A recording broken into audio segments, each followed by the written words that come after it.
Yo, what's good? Today we're reacting to his story. Look, on the 4K like. Yeah, we're reacting to his story. Yeah, and that's basically what we're doing today. So make sure you hit that subscribe button and we're gonna get to it. Stepped downstairs and took his motorcycle keys. I was 13 and had been binge-watching videos of motorcycles hitting 150-mile speeds and desperately wanted to ride one. My dad's Kawasaki superbike sat in our garage while he cleaned it every night. I asked him, could I ride it? But he laughed and said, "This thing is my baby, and you've never even driven a car. You could..." If you want to ride Kawasaki at 150 miles per hour, actually, if you want to ride a motorcycle at 150 miles per hour, you're doomed to die. Could die, or even worse, destroy my bike. So one night, I had... Did I just hear that right? Did he just say, or even worse, destroy my bike? Does he mean that he would rather kill him than destroy his bike? Okay. Had enough and snuck out. My heart was pounding as I pulled the covers off the Kawasaki. I started working the keys, but I couldn't turn it on. Finally, I twisted the handlebar, and the motorcycle lurched forward way too fast for me to control. I twisted the brakes and it slammed to a stop so fast I went flying. I hit the pavement and bruised my elbow, and through the window I saw my dad getting out of bed. I instantly panicked and jumped back on the Kawasaki. I twisted the throttle and slowly took off, turning out of the driveway before he could see me. My heart slammed and I gripped the handlebars so tight my knuckles turned white. But then I hit 20 on the speedometer. The bike still wobbled, but I was gaining control. I felt the wind in my hair and laughed, ready to go faster. But then two guys blocked the road ahead. I twisted the brakes to slow, trying to look cool doing it, but they immediately grabbed my collar. "What's a little squirt like you doing with a Kawasaki?" They ripped me off and threw me to the ground, and my heart dropped as they started climbing on. "No, wait, that's my dad's." I reached for the bike, but their hands were already on the throttle. "See, you never chump." They took off. His dad is gonna be so mad. Doing at least 80 immediately. I put my head in my hands and sat on the curb crying. How would I ever tell this to Dad? I walked the 10 miles home, legs shaking because Dad spent his life savings on that bike. When I walked inside, Dad was already awake at the kitchen table, pacing with his arms above his head. "Someone stole my bike." I gulped and slowly waddled over, ready to confess. But then I saw the newspaper on the table. 2 teenagers die in a motorcycle crash on a stolen Kawasaki. That's crazy. I mean, that is what they don't really deserve to die. But that's just karma, like. Photos of Dad's motorcycle and the 2 teens who took the bike from me. I covered my mouth in horror as Dad grabbed the newspaper. They deserve to die for stealing my bike. Whoever steals my bike... The bro just listened to what I said. And nobody deserves to die for stealing a bike. This is not right. This guy's weird. Deserves to die. 2 hours later, the officers returned the bike. Its front end completely caved in. I watched Dad hug his Kawasaki in tears and snuck upstairs. I'd never tell him the truth. The moment I heard Dad's...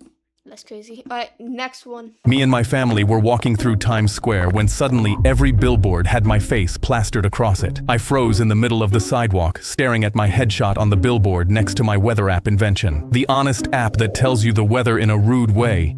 If you're on a billboard, you're just instantly famous. And he's in Times Square. Well, if I'm not schizophrenic, he's in Times Square. It's raining, idiot. My family started laughing so hard they were bent over and clutching their stomachs. I can't believe it. Everyone found out about your stupid app and now you're getting publicly clowned. People stopped around me, pointing up, phones out, laughing, and oh, he's famous in a bad way. Ooh, he's cooked. None of us had a clue why my face was really up there. I was so humiliated that I almost went back to New Jersey, but then I saw a giant screen going through the app. The screen showed the app saying, "You would know that it's sunny if you just opened your curtains for once." My dad grabbed a police officer on the sidewalk and pointed, "Look, that doofus on the screen is my son. We always told him to stick to college, but he wanted to be a public laughingstock instead." My face went hot, and I wanted to grab my dad's arm, because if he was telling the cops, I knew I'd always be remembered for this, no matter what. But the police officer put his icing-covered fingers into a fist and noogied my head. "It's okay, son. Some of us just weren't meant to make it in life." I turned around to walk into the crowd, ready to disappear and never come back. That's crazy disrespect. back. But when I did, the crowd started circling around me and grabbing me. A girl shoved her phone in my face. Oh my gosh, it's actually him. It's the guy who made the weather app. The giant screen above us flipped to a headline, #1 app in the country. They were never making fun of me. My app was going viral. The man beside me was laughing, and he showed me the app. Dude, your app called me an idiot this morning, and it's the realest thing anyone said to me in years. My dad awkwardly scratched his head. We always knew you could make it, son. I put my hand on his shoulder. Careful, Dad. Honesty's Sure.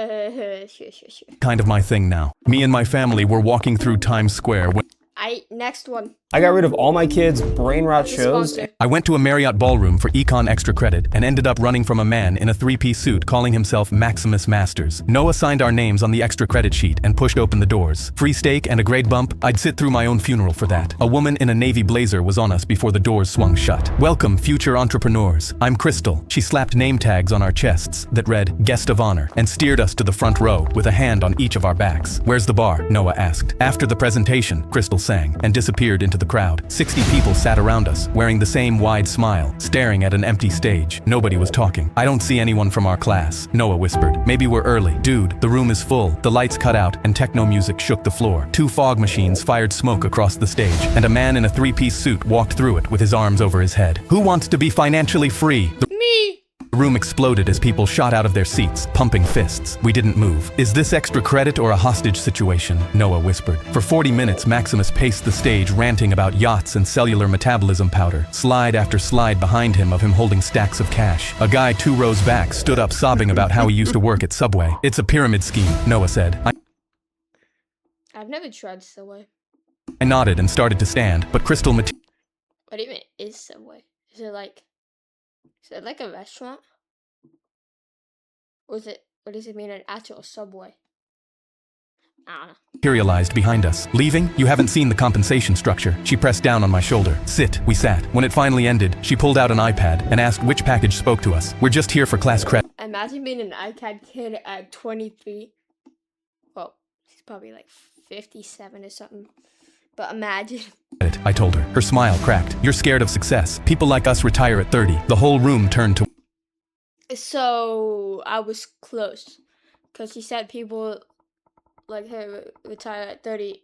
And she's not retired. So, I was close. With the first guess. Watch. Maximus walked over, sweat soaking through his collar, and put a hand on each of our shoulders. Gentlemen, let me introduce you to the man who changed my life. The fog machines kicked on again. An older man in a white suit Yo, I'm the man who changed your life because you subscribed to me. And that was your happiest day of your life, bro.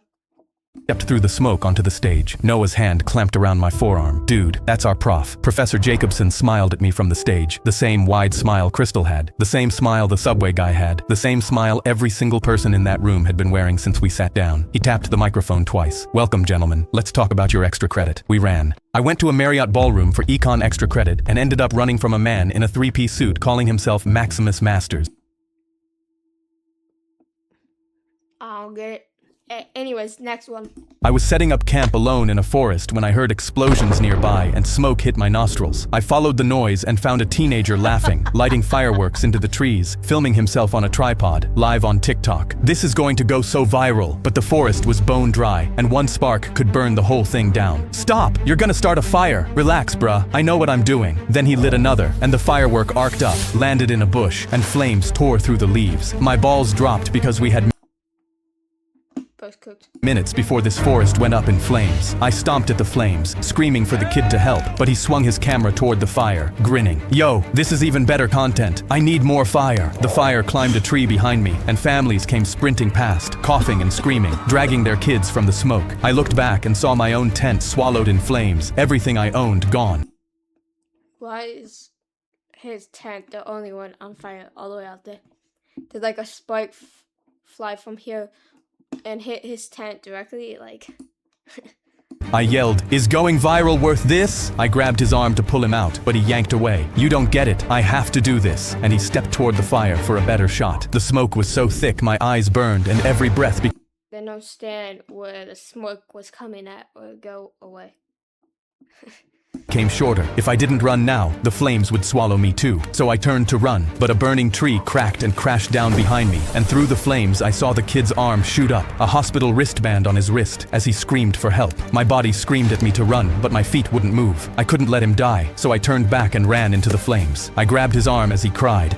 Why do you run into it? There's a clear path just around it. A hospital band melting against my palm. I picked him up as I ran away from the fire and I yelled, "Why would you do this?" He lifted his shaking wrist, tears streaming. "My little sister has cancer. They told us if we don't get money for her treatment soon, she'll die." He looked down. "I just don't want her to die. I'm sorry. That's sad. I'm literally gonna cry after this video. Throat closed, but before I could respond, firefighters and police charged in. "You've got the little arsonist who did this for views. Criminal. We saw his live," an officer yelled, but the kid just lowered his head as they slapped cuffs on him. Everyone will call him a monster, but I knew the truth. I was setting up camp alone in a forest when I won't call him a monster. Not everybody. I was at work when my boss yanked me into his office by my collar. "Bring a real llama to this office in 2 hours, or you're fired." He grinned, because we both knew it was impossible. "The CEO gets here at noon. There's no way you'll pull this off, so I'll start packing your desk right." Just pay the zoo or rent a llama. Can't you do that?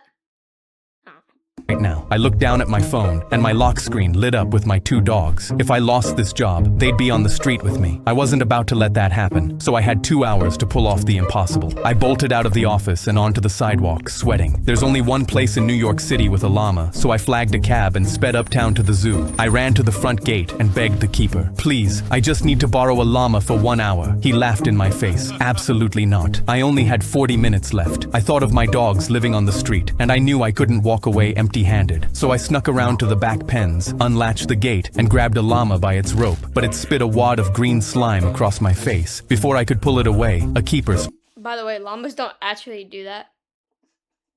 I've read a llama before. Unless it was that llama. But llamas don't spit at people. That's only a myth.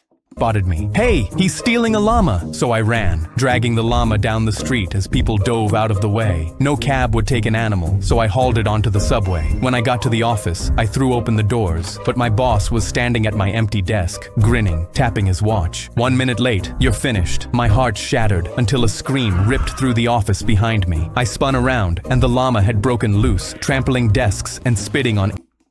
I want him to spit on his boss. Every person in its path. Then it reared back and launched a glob of slime right into the CEO's face. My boss stared Okay, bro's cooked. I want him to spit in this guy. in horror, and a vein bulged in the CEO's forehead as he stormed straight toward us. "Who is responsible for this?" But the llama trotted to my side and pressed its head against my arm, calm. Before he could speak, I pointed at my boss. He told me to bring a llama or I'd be fired. The CEO's eyes went cold, and he jabbed a finger at my boss. How did he just get rid of the spit? "Clear your desk. You're fired." Then he looked at me. "You can keep your job and the llama." As I W revenge. And did you guys realize that he has the same eyes the llama as him? unpacked my photos with my dog back onto my desk, my boss grabbed the llama's rope and it spit a thick glob of slime across his face. Finally. I was at work when my boss yanked. Alright, next one. I walked into the doctor's We're gonna do one more after this.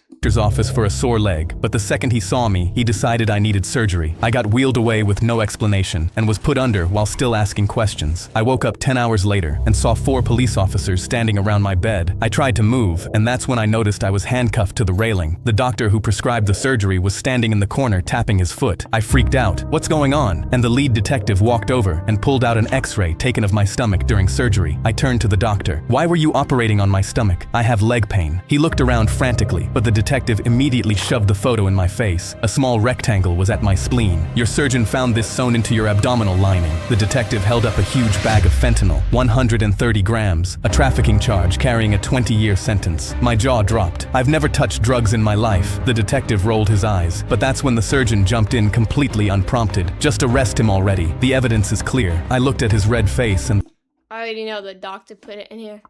In him, not in here. the sweat on his forehead and wondered why he looked so nervous. The detectives pulled out handcuffs, but that's when I remembered something. I'd had an x-ray on my stomach last week at a different hospital. There was nothing in my body then, but as soon as I said this, the surgeon snapped up. "X-rays aren't reliable," he shouted. "They probably missed it." The detective looked at the surgeon carefully, then back over at me. "We're taking you in." They uncuffed me and cuffed my hands behind my back. At the station, they kept asking about drugs. I kept telling them I didn't know, and after 5 hours, a prosecutor told me they were filing charges tomorrow. I was looking at 20 years minimum. I didn't sleep at all. And the next morning, the detective who arrested me walked in. He unlocked my cell and placed a binder in front of me. I opened them, expecting to see the charges. Instead, it was official papers telling me I was free to go if I signed here. I did it immediately, asking him why I was free all of a sudden, and that's when he showed me his phone. Surveillance footage from my surgery, showing my doctor stitching the bag of fentanyl into my abdomen, but also a GPS tracker. The cartel was after him because he has their fentanyl, so he stitched it in you and put a tracker there to lead them astray. I suggest getting it removed immediately. I walked into the doctor's office for a sore leg. Okay, that wasn't as peak as the other one. I cracked my knuckles while loading up my League of Legends game. I only had 10 minutes until my bedtime, and was only one win away from hitting Diamond, so I wasn't letting anything stop me. I typed in my login faster than ever, then the two-factor authentication code, and when the terms and conditions box showed up, I quickly hit accept and leaned in to get ready to destroy some 12-year-olds. But suddenly, 3 men stormed in wearing black suits and dark sunglasses out of nowhere. But the game was about to start, so I was determined to keep my eyes on the screen. But one of them unplugged my monitor, so I was forced to stand up and find out what was going on. What the hell? They unplugged his monitor, but his monitor was still going.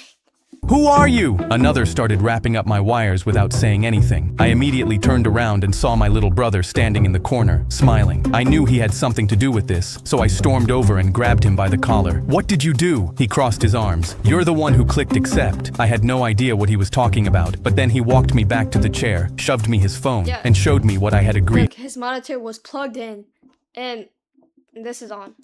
One line was highlighted. "By clicking accept, you give your entire gaming setup to your little brother Eli." I laughed because there was no way this was real. "You're 10, you can't own my stuff." He put his hand on his hip and showed me a photo of his empty piggy bank. "I know you stole money from my birthday money to pay for all of this, and I just got it back." Behind me, the last guy gripped my chair and pulled it out from under me. I hit the floor. I got up and followed Eli. My question is, how did he get 3 men that look like bodyguards?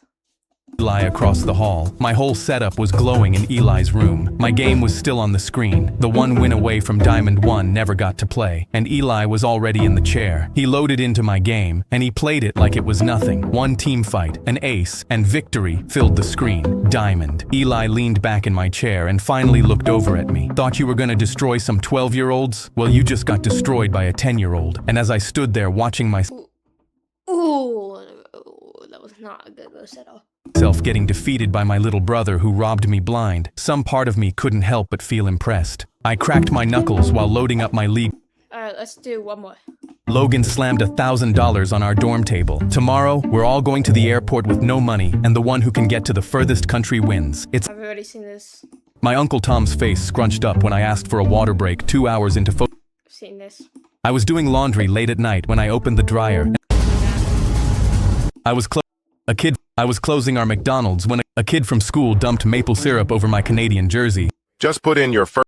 My dad walked into my room while I walked into Grandma's house in a full suit after spending the last 8 hours sitting I have not seen this. in a parked car. I kicked off my shoes and she immediately wandered over with a plate of cookies. "How's my hardworking accountant? I'm so proud of my star boy." She pinched my cheek. "You know, still crunching those numbers," I lied and took a bite. "But I have to go back in an hour to work overtime." I checked my watch because I had a real job interview lined up in an hour. If I got it, I could finally stop pretending. Grandma pulled up a chair and watched me eat while I mentally rehearsed interview answers. I've bragged to the whole bingo club about my grandson, the accountant who works for Nike. I smiled and told her fake stories like I had for the last 12 months, but then my watch beeped. "Sorry, Grandma, work is calling." But when I looked for my shoes by the door, they were gone. Grandma smiled at me. "You've been working too hard lately. I hid your shoes so you'd have no choice but to stay here, eat up, and rest." She gave me a plate of homemade chocolate cake and pressed the fork into my hand. My hands shook as I put the plate down, but she was already taking off my suit and putting a hand-knitted sweater over my shoulders. "Just spend a few hours with your grandma, please." I looked at at my watch. Even if I left right now, I'd have to sprint and show up for the interview sweating through my suit. I spotted my shoes behind her and lunged, but she stepped in front of me. What's all the rush? Surely they'd understand if their star employee missed one overtime shift. She held up the chocolate cake again. I looked at her soft, proud face and wanted to cry. The truth would break her heart, but when I looked at my watch, I realized I had no choice. I don't work as an accountant, Grandma. She froze as I continued. I lost my job. I've been sitting in a parked car and lying to everyone for a year, but I have an interview right now for a real job. I need to leave right now, please. She went quiet, and I expected her to cry, but she just gave me my suit jacket. I got fired 3 times before I was 40. I know how you feel. She hugged me at the door. Now go get that job. No matter what, you'll always be my star boy. I sprinted out, chewing the bite of chocolate cake I took for good luck. I walked into Grandma's house in a full suit after— That was cool. That was cool.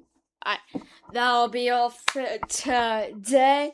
Make sure you like, subscribe, and comment. And I'll catch you in the next